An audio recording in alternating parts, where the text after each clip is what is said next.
Buenas tardes, mis hermanos y hermanas. Qué bueno verles aquí una vez más. Espero que hayan tenido un buen almuerzo. ¿Comieron bien?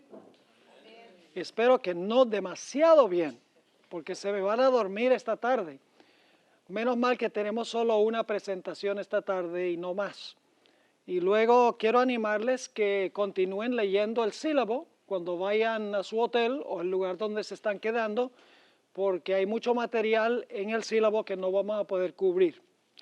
Vamos a continuar nuestro estudio en la página 40. Son 179 páginas en el sílabo.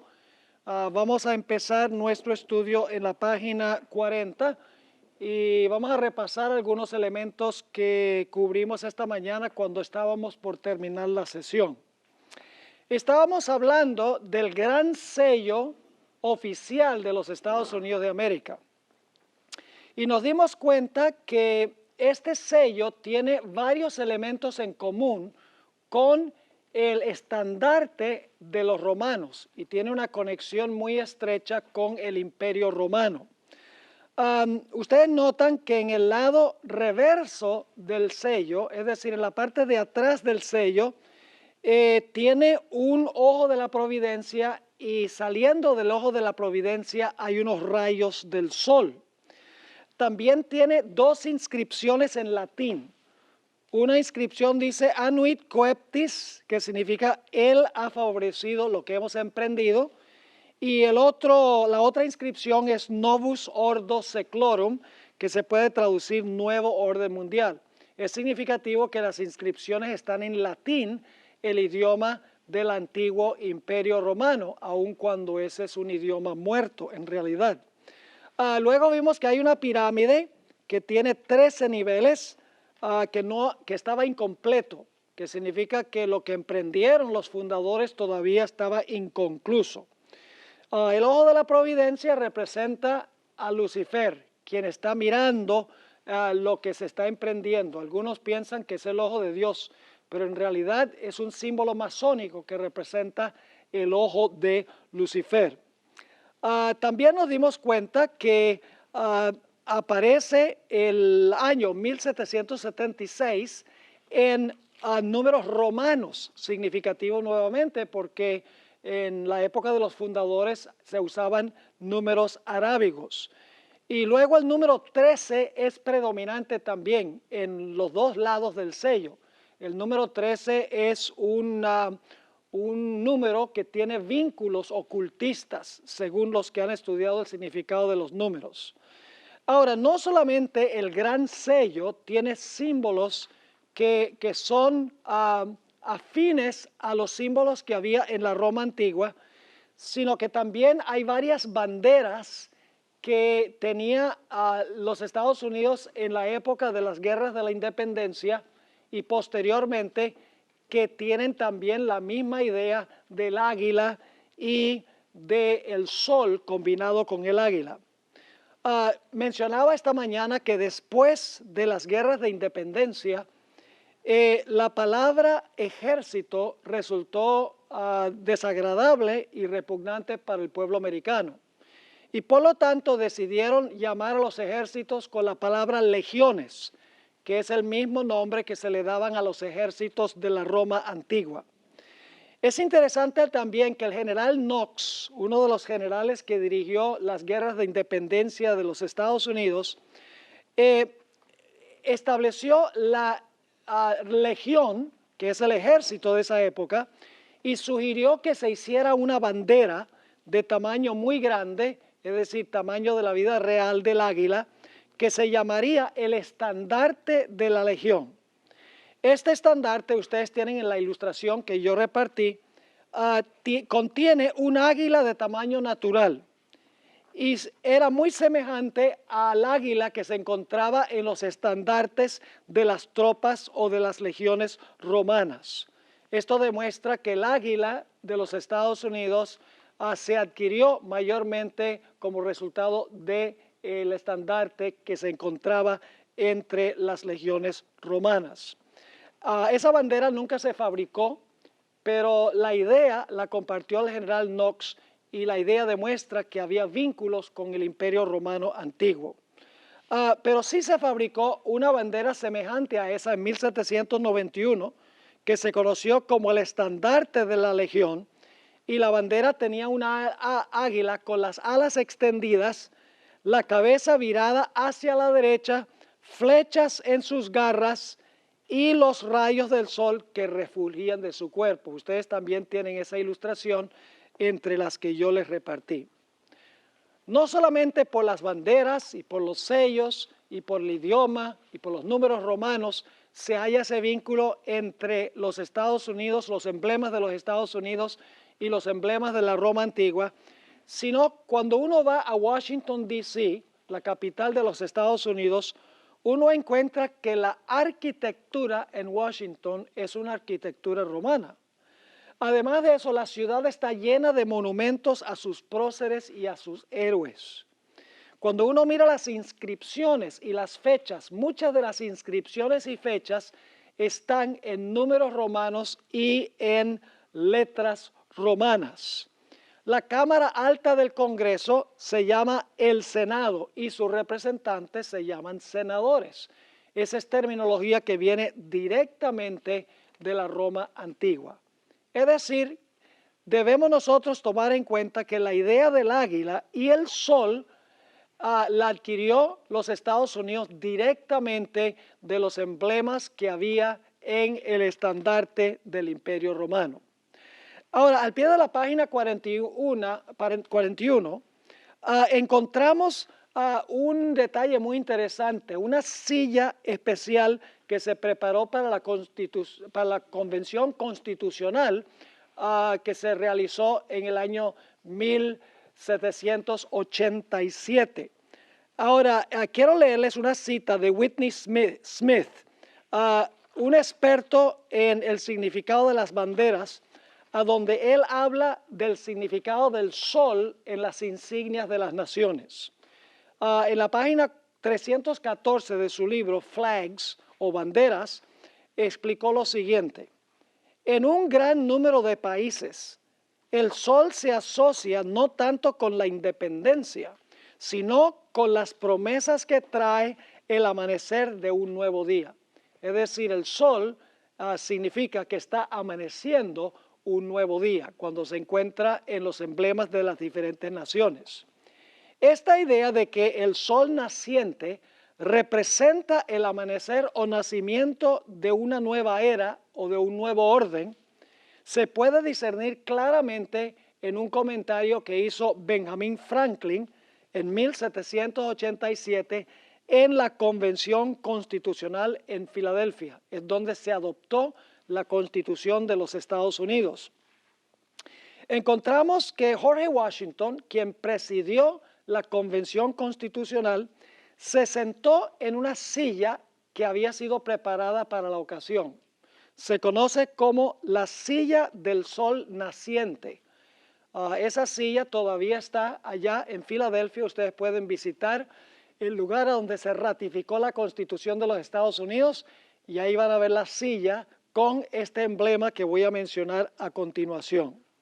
En el espaldar de la silla se encuentra esculpido un hermoso sol, y ese sol ya es amarillo, pero ha perdido un poquito su lustre. Me imagino que era más brillante antes, pero todavía se ve un poquito amarillo ese sol. Cuando terminó la Convención Constitucional, Benjamin Franklin hizo un comentario muy significativo en cuanto a ese sol. Voy a leer lo que él dijo. A menudo he mirado ese sol detrás del presidente, que era Washington, sin poder determinar si el sol era naciente o poniente. Porque cuando uno lo mira, uno no sabe si el sol se está poniendo o si el sol se está levantando. Pero note lo que dice la última parte de su declaración. Pero ahora finalmente tengo la dicha de saber que es un sol naciente, que en la Convención Constitucional sencillamente significaba que los Estados Unidos estaba levantándose al poder, estaba amaneciendo en esta nación un nuevo día, como decía Whitney Smith en su libro. Ahora, Elena G. White afirma claramente que al final de la historia se dirá en los Estados Unidos que la imposición de una ley dominical, una ley del día del sol, traerá un nuevo día de paz y de prosperidad a la nación. Es interesante leer esa cita de la hermana White. Recuerden que el emblema del sol, según los expertos, significa el amanecer de un nuevo día. Todos sabemos lo que va a pasar con los Estados Unidos, como resultado de las múltiples abominaciones que se están practicando, entre las cuales está el matrimonio entre homosexuales, que va en contra del plan de Dios en la creación, y luego la ley dominical. La hermana White dice que los Estados Unidos se va a desprender de la justicia, se va a desprender de Dios. Y como resultado las cosas van a ir de mal en peor.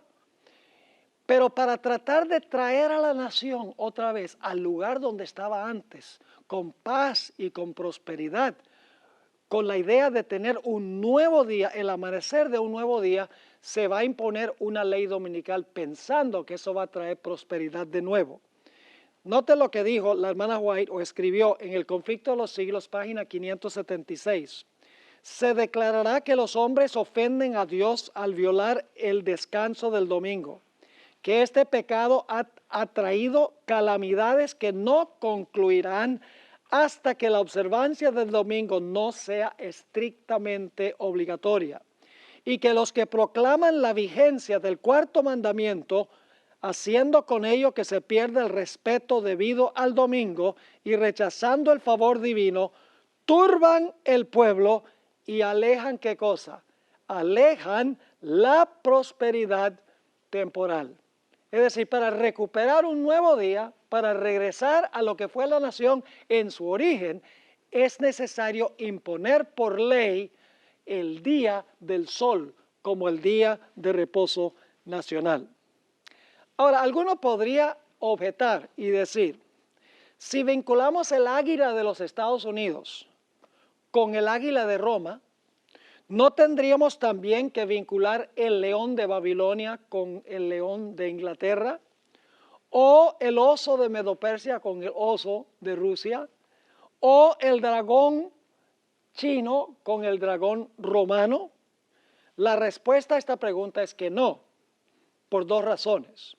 Número uno, Inglaterra, Rusia y China no han profesado haber adquirido sus símbolos nacionales de Babilonia, Medo-Persia y Roma. Es decir, no hay ninguna conexión histórica entre el león de Inglaterra y el león de Babilonia. No hay ninguna conexión histórica entre el oso de Rusia y el oso de Medo-Persia. No hay ninguna conexión histórica entre el dragón de la China y el dragón que encontramos en Apocalipsis el capítulo 12, que representa a Roma.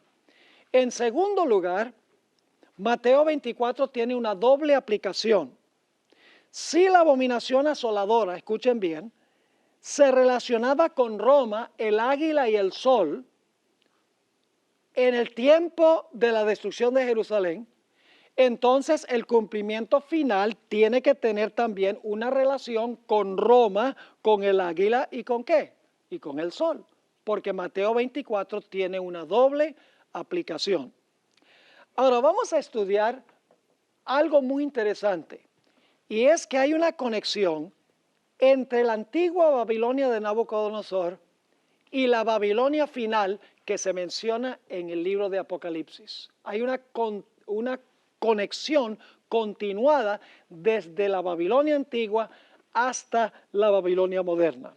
Vamos a examinar esto ahora al pie de la página 42. Al examinar las Escrituras, claramente la abominación asoladora de Mateo 24:15 tiene un doble cumplimiento.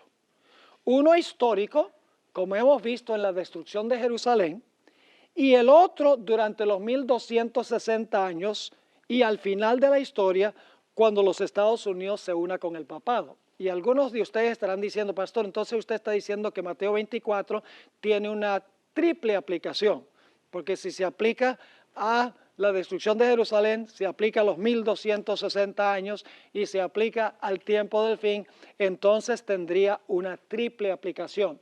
Pero vamos a encontrar que no es así, porque en realidad la crisis final es una continuación de lo que sucedió durante los 1260 años.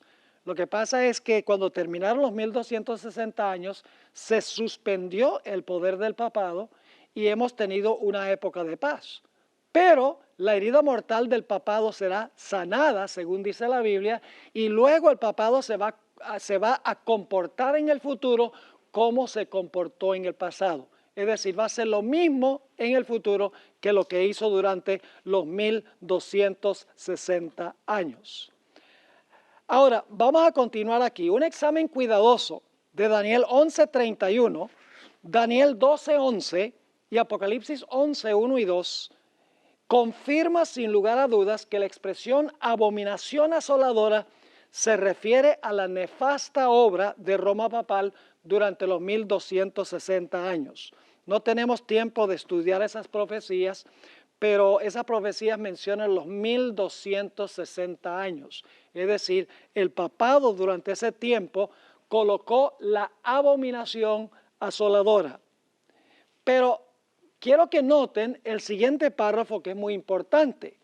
Esta nefasta obra continuará al final de la historia cuando el papado resucite de su herida mortal.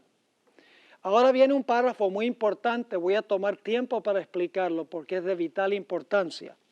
En Apocalipsis 17, 4 y 5 se menciona la ramera papal como llena de ¿qué?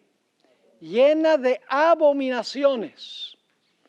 Y luego en Apocalipsis 17, 16, en el mismo capítulo, se describe el momento en que los reyes de la tierra dejarán a la ramera asolada. ¿Ven las dos palabras claves? Las dos palabras claves que ya estudiamos. Se encuentra en primer lugar, la ramera practica abominaciones y luego dice que va a llegar el momento en que los reyes de la tierra la van a dejar ¿qué? La van a dejar asolada. Abominación del asolamiento que hemos visto en la profecía de Mateo, el capítulo 24. La palabra griega abominaciones, que se usa en Apocalipsis 17, 4 y 5, se halla también en Mateo 24, 15 y Marcos 13, 14. Es la mismita palabra, abominaciones. Ahora, quiero que noten también que la palabra asolada, que la ramera quedará asolada, es la misma palabra que se usa en Mateo 24, 15 y Marcos 13, 14, a donde habla del asolamiento. Es decir, que el cumplimiento final de lo que encontramos en Marcos 13 y Mateo 24 es cuando la ramera practique sus abominaciones y finalmente será asolada. La abominación del asolamiento, por así decirlo. Ahora, es un hecho histórico muy bien documentado que la Roma papal recibió su poder, su trono y gran autoridad de Roma pagana por intermedio de la iglesia de Pérgamo. Es decir, el puente entre Roma pagana y Roma papal es Pérgamo. La iglesia de Pérgamo es la iglesia de Constantino. Ustedes saben que Constantino fue el que hizo la transición del imperio romano pagano y Constantino introdujo muchas de las ideas del paganismo al papado. Es el puente, en otras palabras, entre Roma pagana y Roma papal. Y que además Roma papal recibió su día de reposo ¿de quién? De parte de Roma pagana en los días de Constantino. Hasta el día de hoy, el papado católico romano toma como su insignia o señal de autoridad el venerable Día del Sol. Y les leo una cita de C.F. Thomas, el canciller de un cardenal de la Iglesia Católica, el cardenal Jaime Gibbons, donde él dice, en cuanto al cambio del sábado, desde luego que la Iglesia Católica declara que el cambio fue acto suyo. Y el acto, es decir, el acto de cambiar el día, es una marca de su poder eclesiástico y de su autoridad en asuntos religiosos. Así que, ¿cuál es la marca o señal de autoridad que tiene el papado? El domingo. ¿De dónde adquirió el Día del Sol el papado? Lo adquirió de Roma pagana. Ahora, vamos a nuestra siguiente sección. continúa la cadena, el vínculo entre el papado y el protestantismo apóstata. El protestantismo apóstata, que son las hijas de la ramera o la imagen de la ramera, heredó del papado esta apostasía del día del sol. Es decir, el protestantismo en el siglo XVI no fue capaz de despojarse del domingo como día de reposo, porque dijeron, está demasiado arraigado, no vamos a poder cambiar la mentalidad de la gente para que todo el mundo guarde el sábado. Es imposible porque el domingo está demasiado arraigado. Así que los protestantes recibieron el domingo de parte del papado, de parte de la autoridad de la madre ramera. Pero la profecía nos indica que el protestantismo apóstata no solo acepta la autoridad de la madre ramera al guardar el domingo, sino que también impondrá bajo el peso de la ley y al mundo entero esta marca de la autoridad de la madre, que se conoce como la marca de la bestia. Por medio de la ayuda de los Estados Unidos de América, la nación que tiene el águila y el sol en su estandarte, por así decirlo, el papado establecerá la abominación asoladora en el terreno sagrado de la iglesia, a donde no debería estar, y rodeará, por así decirlo, a todo el mundo, como sucedió en la época de la Jerusalén literal. Entonces los Estados Unidos, por medio de su sello oficial del águila sol o el gran sello que certifica todos los actos oficiales del gobierno federal, decretará la observancia del Día del Sol bajo la amenaza de penalidades civiles. Al ver esta señal de apostasía, al igual que los discípulos antes de la destrucción de Jerusalén, los sellados de Dios que observan el sábado huirán, y luego la apostasía nacional, que es la abominación, de los Estados Unidos llevará a la ruina nacional, que es la ¿qué? La desolación. ¿Ven? Abominación que causa desolación. Esta abominación asoladora, levantada por los Estados Unidos al reflejar el error católico de la santificación del día del sol, causará al fin la destrucción del mundo, simbolizada por el sitio y la destrucción de Jerusalén por los romanos. En este sentido es muy significativo, ya que Mateo tiene una doble aplicación, Mateo 24, que Jesús dijo, porque donde quiera estuviere el cuerpo muerto, allí se juntarán, ¿qué cosa? Las águilas. ¿Hubo águilas relacionadas con con la destrucción de Jerusalén en el año 70, sí o no? ¿Cómo no? ¿Hubo águilas en relación con la destrucción de Jerusalén en los días de Nabucodonosor? Sí. ¿Estará de alguna manera involucrada el águila en la apostasía final, la abominación asoladora al final? Sí, a través del águila de la nación que iba a imponer el día del sol como día de reposo. Es la nación representada por el águila que causará la destrucción final del mundo. Lo que parecerá ser la esperanza y salvación del mundo resultará ser la causa de su destrucción.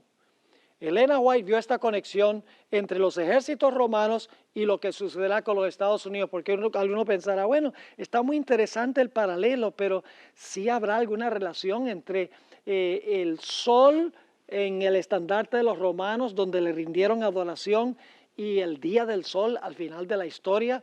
¿Será que hay alguna relación entre esos dos y el águila de Roma y el águila de los Estados Unidos? La hermana White lo captó. Vamos a ver dos citas de la hermana White. Dice en Testimonios para la Iglesia, tomo 5, página 426 y 427. Sí, fíjense la comparación que hace la hermana White. Por el decreto que imponga la institución del papado en violación a la ley de Dios, nuestra nación se desvinculará completamente de la justicia.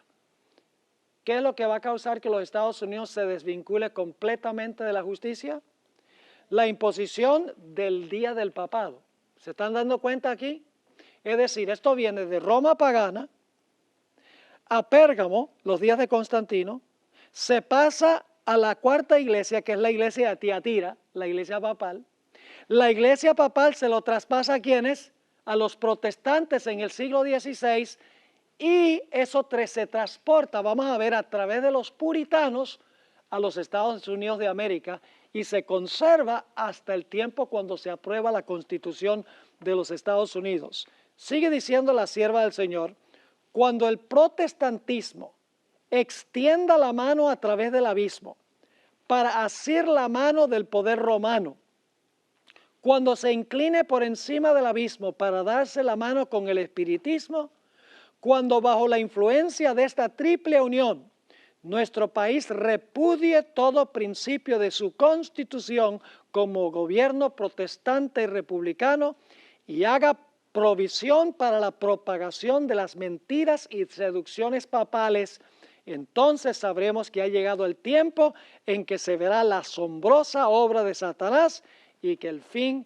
está cerca. Y luego noten el siguiente párrafo.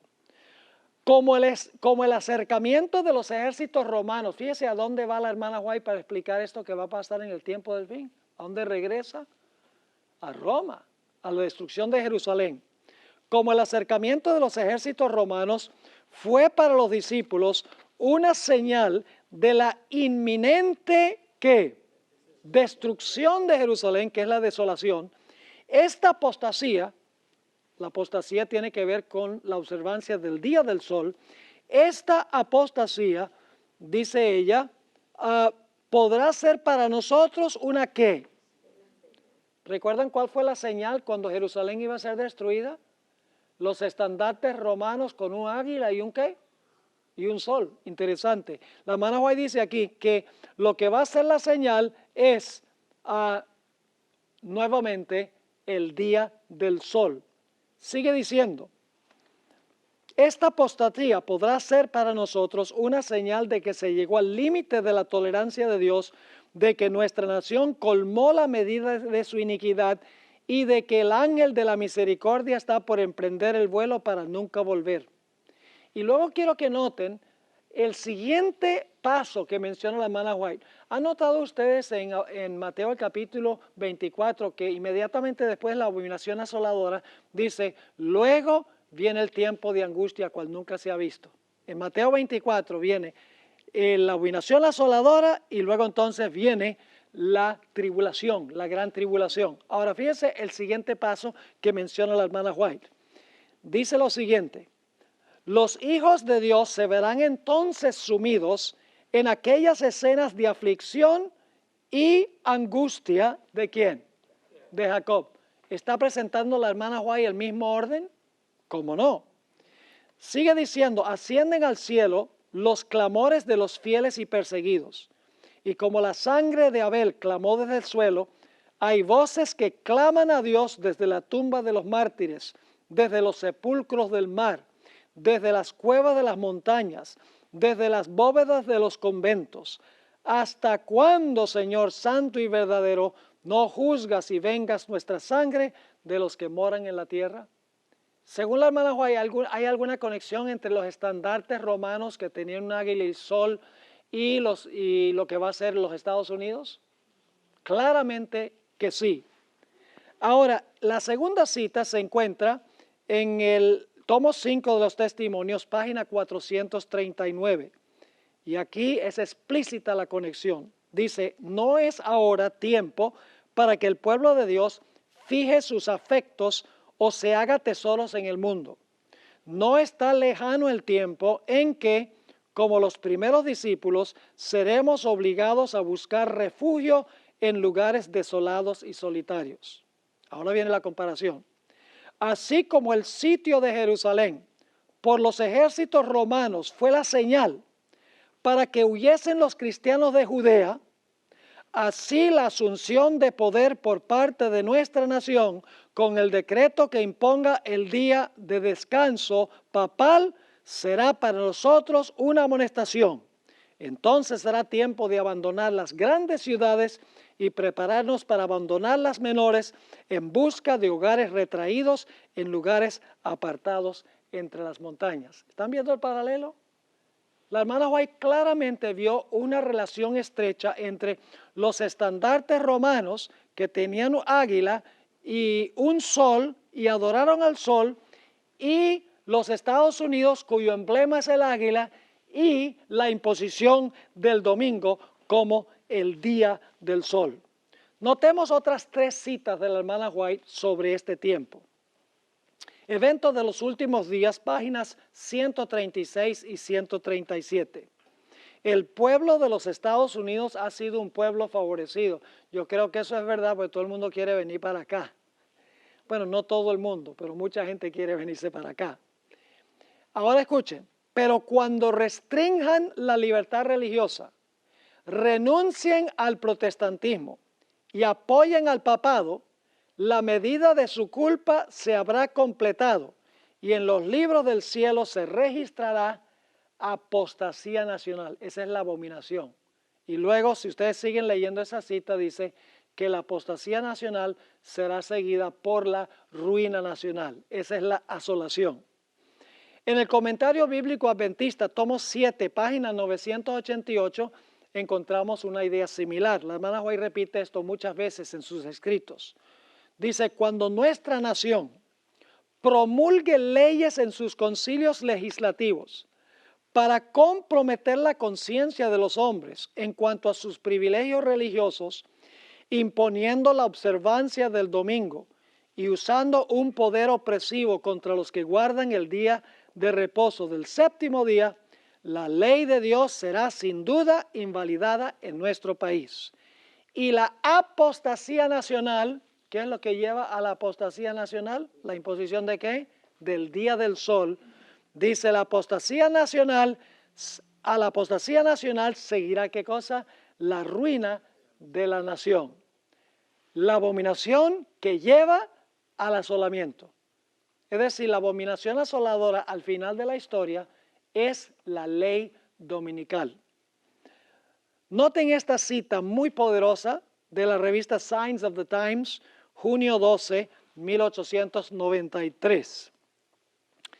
Cuando la tierra que el Señor levantó para darle refugio a su pueblo, para que pudieran adorarle conforme a los dictados de sus propias conciencias, la tierra sobre la cual Dios ha colocado por largos años el escudo de la omnipotencia, la tierra que Dios ha favorecido haciéndola depositaria de la religión pura de Cristo. Cuando dicha tierra, por medio de sus legisladores, este es el acto nacional, es una ley dominical nacional, por medio de sus legisladores, repudie los principios del protestantismo y apoye la apostasía romana que procuró alterar la ley de Dios. ¿Hay alguna conexión entre los Estados Unidos y Roma papal en lo que respecta al día de reposo? Claro que sí. Entonces se revelará la obra final del hombre de pecado. Los protestantes le brindarán toda su influencia y apoyo al papado por un acto nacional. ¿Qué es un acto nacional? Es una ley del Congreso de los Estados Unidos. Dice, por un acto nacional impondrán la observancia del falso sábado y le darán vida y vigor. ¿Por qué habría que darle al papado vida y vigor? Porque el papado tiene una ¿qué? Tiene una herida mortal. Así que dice, por un acto nacional impondrán la observancia del falso sábado y le darán vida y vigor a la fe corrupta de Roma y así revivirán. Noten otra vez la idea del sanamiento de la herida. Revivirán su tiranía y su opresión de la conciencia. Entonces será tiempo para que Dios obre con gran poder para vindicar su verdad. Así que vamos a repasar la cadena de cómo el día del sol va desde la Babilonia antigua hasta los Estados Unidos, las hijas de la ramera en el tiempo del fin. Aquí tenemos un resumen de esto. En Babilonia había un grupo de personas que se conocían como los magos, eran los líderes religiosos de Babilonia. Cuando el rey Darío conquistó la ciudad de Babilonia, sabemos que la historia nos dice que estos magos de Babilonia fueron expulsados de Babilonia y fueron a parar a Pérgamo, en Asia Menor.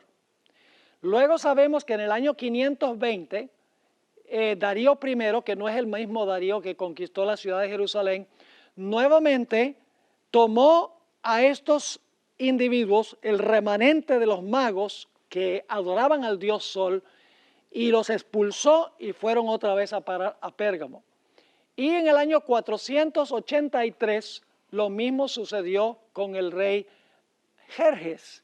Nuevamente habían algunos de estos magos que tenían la religión babilonia y fueron expulsados a Pérgamo, llevando allí sus ideas religiosas politeístas.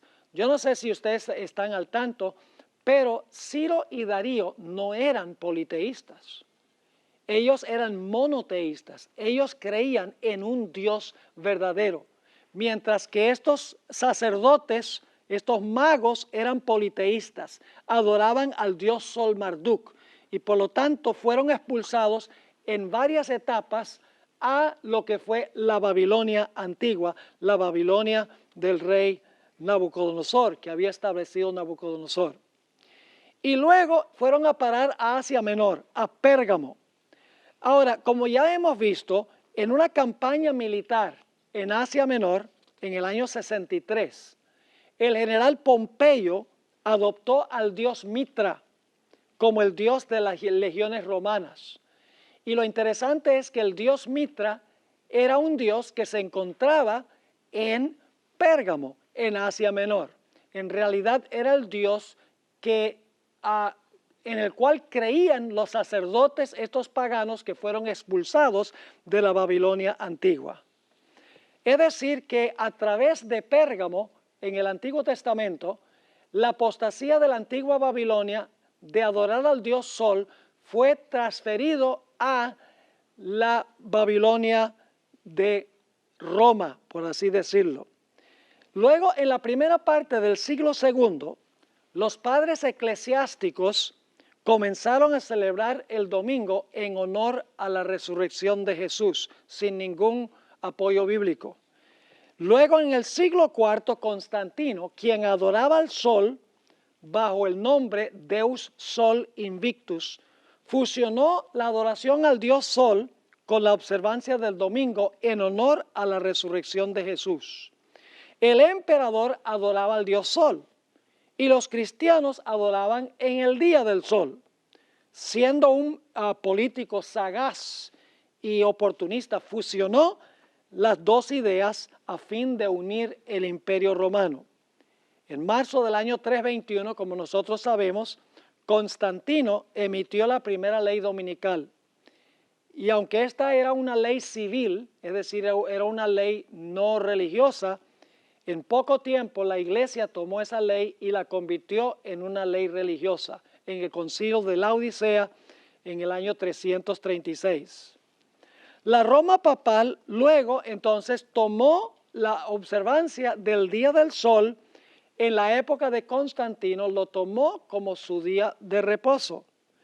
La Roma papal nos dice que la observancia del domingo como día de reposo es acto suyo. Ahora, una cosa interesante, si ustedes visitan el Museo del Vaticano, por ejemplo, una cosa que les va a impactar es ver la cantidad de soles que hay allí en ese Museo del Vaticano. Hay soles en todas partes. Hay soles en los templos, en las catedrales, en las obras de arte, en las imágenes, en los cálices, soles y soles y soles por todas partes. Eso viene directamente del paganismo de Roma imperial. Ahora, ¿qué sucedió? El papado implementó el falso día de reposo. Daniel 7:25 dice que pensó que podía cambiar la ley de Dios. En el siglo XVI nacieron de la Roma papal las sectas protestantes y no pudieron despojarse completamente de todas las herejías de Roma papal. Por ejemplo, siguieron creyendo que el alma del hombre es inmortal, siguieron creyendo que el domingo es el día de reposo. Es decir, que Roma papal le entregó al protestantismo ese legado del día apóstata, el día domingo, como el día de reposo. Así es que a través de los protestantes que vinieron de Europa, los puritanos que vinieron acá, ustedes saben que se celebra Thanksgiving para recordar el tiempo cuando vinieron los puritanos, ellos eran firmes observadores del domingo. De esa manera la observancia del domingo se transfirió del protestantismo en Europa al protestantismo en los Estados Unidos. Y en la época colonial había leyes dominicales estrictas. En 3 de las 13 colonias, si una persona no iba a la iglesia el domingo, se le multaba o se le encarcelaba, se le confiscaban sus bienes, y por lo menos en 3 de las colonias había un decreto de muerte contra los que no asistieran a la iglesia los domingos. Había leyes dominicales estrictas en la América colonial del año 1620 hasta el tiempo que se ratificó la Constitución de los Estados Unidos. Es decir, se había transportado el domingo como día de reposo de Europa a la América colonial y se estaba implementando estrictamente. Así es que la observancia del domingo se transmitió de la antigua Babilonia a Pérgamo, a Roma pagana, a través de Roma pagana a la iglesia de Pérgamo, la iglesia de Constantino, y luego de allí se transfirió a la iglesia católica romana. De allí se transfirió a las sectas protestantes que nacieron del papado, y entonces cuando los puritanos vinieron a los Estados Unidos, trajeron ese día de reposo a América. Es decir, en una cadena continuada se transfirió el domingo como día de reposo desde la Babilonia antigua hasta los Estados Unidos de América, a donde nosotros vivimos hoy. Y por eso es más que interesante que a Roma se le denomina Babilonia. Pedro se refirió a Roma como Babilonia, porque Roma heredó la religión de Babilonia. Según Apocalipsis 13:11 y el espíritu de profecía, los Estados Unidos repudiará su constitución y volverá a obligar a los ciudadanos a observar el domingo como ocurría en la época de la colonia. Algunos afirmarán que esto no es posible, pero hay señales que indican que así será. En la próxima lección ustedes pueden leer la evidencia. Los Estados Unidos, según la profecía, recibirá el apoyo del papado e impondrá el domingo por ley. Así es que hará una imagen de la primera bestia e impondrá su marca. Este proceso se contempla en Apocalipsis 13, el versículo 3 y el versículo 11. El dragón, quien adquirió el día del sol de Babilonia por intermedio de Pérgamo, le dio su trono, poder y autoridad a la bestia por medio de la iglesia de Pérgamo. Y luego el falso profeta actuará por autoridad de la bestia, haciendo una imagen de ella. La ley dominical será sellada con el gran sello de los Estados Unidos que adquirió de Roma y que contiene un águila y un sol. ¿Están entendiendo lo que estamos diciendo? Ahora, algunos se preguntarán, Pastor Bor, ¿es lo mismo adorar el sol que adorar en el día del sol? En principio, mis hermanos y hermanas, es lo mismo, en principio. A menudo le pregunto a la gente, ¿quién creó el sol? La respuesta es inmediata, Dios creó el sol. Luego hago una segunda pregunta, ¿creó Dios el sol como objeto de adoración? Y la respuesta inmediata es, no creó el sol como objeto de adoración. Y luego les hago una tercera pregunta. ¿Qué sucede si usted convierte el sol en un objeto de adoración? ¿Cómo se llama eso? Inmediatamente viene la respuesta, esto sería ¿qué? Idolatría. Y luego hago otra serie de 3 preguntas. ¿Quién creó el primer día de la semana? La respuesta viene inmediatamente, Dios, porque Dios creó el tiempo de cada día. Luego hago una segunda pregunta. ¿Creó Dios el primer día de la semana como día de adoración? La respuesta inmediata es no, Dios no creó el el primer día de la semana como día de adoración. Y luego entonces hago una tercera pregunta. ¿Qué sucede si usted convierte el primer día de la semana en un día de adoración cuando Dios no lo hizo como día de adoración? La respuesta tendría que ser ¿qué cosa? Eso sería idolatría. No importa si es un objeto o si es un día. Cualquier cosa que el hombre haga para la adoración, que Dios no creó para la adoración, es ¿qué cosa? Idolatría. Así que no importa si se adora al sol o si se adora en el día del sol, el principio es el mismo. Se está siguiendo tradiciones humanas, el hombre está creando algo para la adoración que Dios no creó para la adoración. Ahora, en el libro de Apocalipsis se presenta la misma secuencia de eventos que nosotros encontramos en Mateo 24, en términos generales. En el libro de Apocalipsis, ¿cuántos grupos va a haber al final de la historia, al puro final de la historia? Va a haber 2 grupos. ¿Cómo se identifica uno de esos grupos? ¿Qué tendrá en la frente? El sello de Dios. El otro grupo, ¿qué tendrá en la frente o en la mano derecha? Tendrá la marca de la bestia. Cuando todas las personas hayan escogido o el sello de Dios o la marca de la bestia, el próximo evento, ¿qué va a ser? El cierre de la puerta de la gracia. Y luego, ¿qué viene después de cerrarse la puerta de la gracia? Ustedes lo tienen en su sílabo. ¿Qué sucede? La gran tribulación. Y luego, cuando termina la tribulación, en Mateo 24, ¿qué es lo que viene cuando termina la tribulación? Después de la tribulación de aquellos días, hay señales en el sol, la luna y las estrellas, y Cristo regresa. Yo pregunto, ¿en Apocalipsis tenemos nosotros la misma secuencia que lo que tenemos en Mateo 24? Sí. Tenemos el sello de Dios o marca la bestia, divide a toda la raza humana en 2 grupos, se cierra la puerta de la gracia, luego viene el tiempo de angustia y la segunda venida de Jesús. Ese es el mismo orden en Apocalipsis y también en Mateo el capítulo 24. Ahora, nosotros notamos en Mateo 24:20 que los que estaban en la ciudad que escaparon, ¿qué día guardaban? Guardaban el sábado como día de reposo. ¿Qué día creen ustedes que van a guardar aquellos que huyen al final de la historia? Pues tiene que ser también el sábado como día de reposo.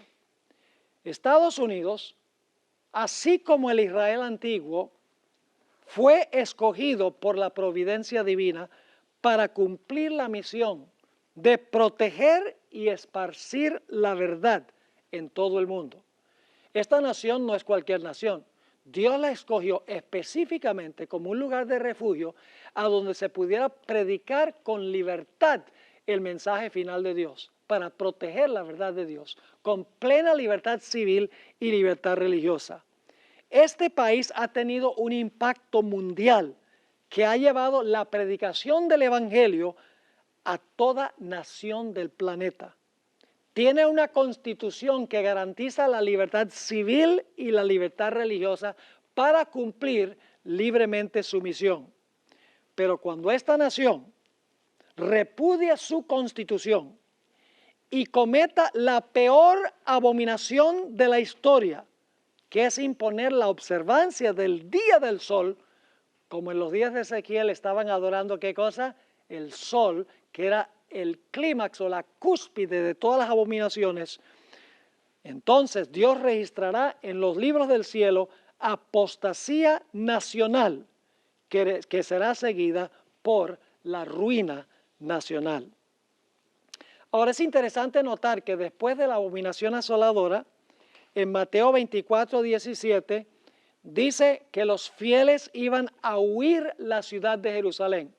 ¿Qué va a suceder cuando se imponga la abominación asoladora en los Estados Unidos? ¿Qué va a hacer el pueblo de Dios?